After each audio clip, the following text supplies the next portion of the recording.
Hey, I'm back with more commentary on Genesis 9. I'm reading and I'm learning too, so I just wanted to finish my thought on the Canaanites.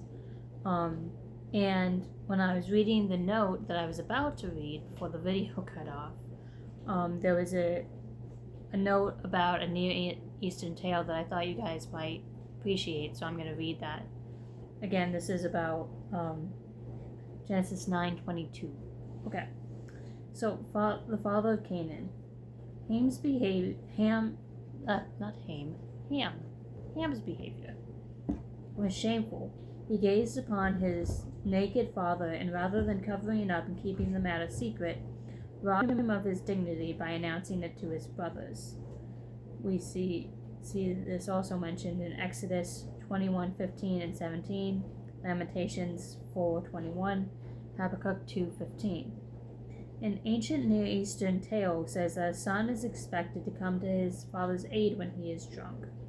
It's the tale of Akkad, and we see it noted. It's noted in Isaiah 51:17 through 18. Ham's neglect of familiar duty explains why Noah praised Shem and Japheth but cursed Ham. And then the note 25 says, verse 25 says, Noah foresaw Ham's actions as morally representative of Ham's descendants through Canaan. So, the next note is also interesting because Noah refers to God as the Lord who formed the covenant with Israel. Shem was the privileged forefather of the Israelites. And Japheth's descendants we see from the note in 27 were live among Shem's descendants and share Shem's prosperity. So essentially, to sum everything up in chapter 9, God sets new rules for what the Israelites and humanity in general, because the Israelites haven't actually formed together yet, what they can eat and how they're supposed to treat each other. They can eat plants, they can eat animals, but they can't eat blood, lifeblood in it. And we also see how Shem and Japheth honored their father by covering him up, as opposed to Ham, whose descendants were cursed because of his poor choice.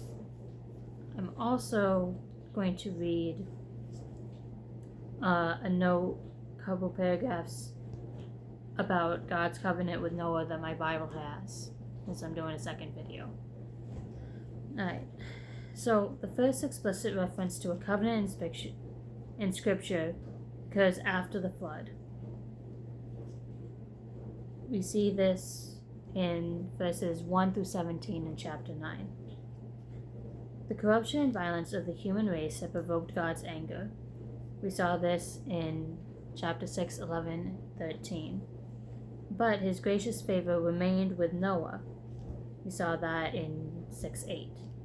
When God charged Noah to build an ark to escape the impending deluge, he also promised to establish a covenant with him.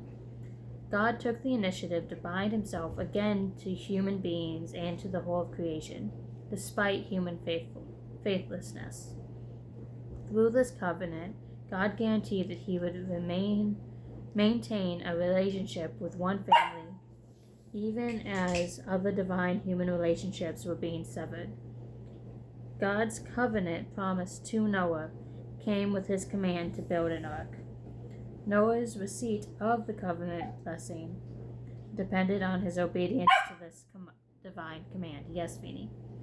When Noah made an offering to God after the flood, God elaborated on his covenant with Noah as a universal covenant with humans and with all living creatures. God promised never to send such a flood again as the judgment on the world. This covenant helps us understand God as a covenant maker. Although human beings deserve punishment because of their wickedness, God withholds ultimate destruction. God's covenant with Noah did not establish an intimate relationship between God and each living being, but it recalibrated moral and ecological life to be as God intended it. We see this in 9:1-7, leaving open the possibility of a more intimate covenant to come. And then we'll learn about that in chapter 17, 1-21. Despite their evil, human beings are allowed to live in God's will and seek a deeper relationship with the world's creator during their time on earth.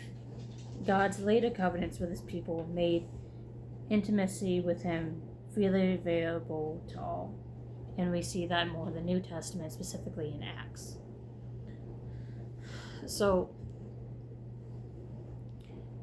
in chapter 9, we see fulfillment of God's promise, a sign of God's promise, and foreshadowing of what the Israelite nation and their enemies may look like in the future, through the brothers who fruitful multiplied and filled the earth with kids, and the different nations of the world.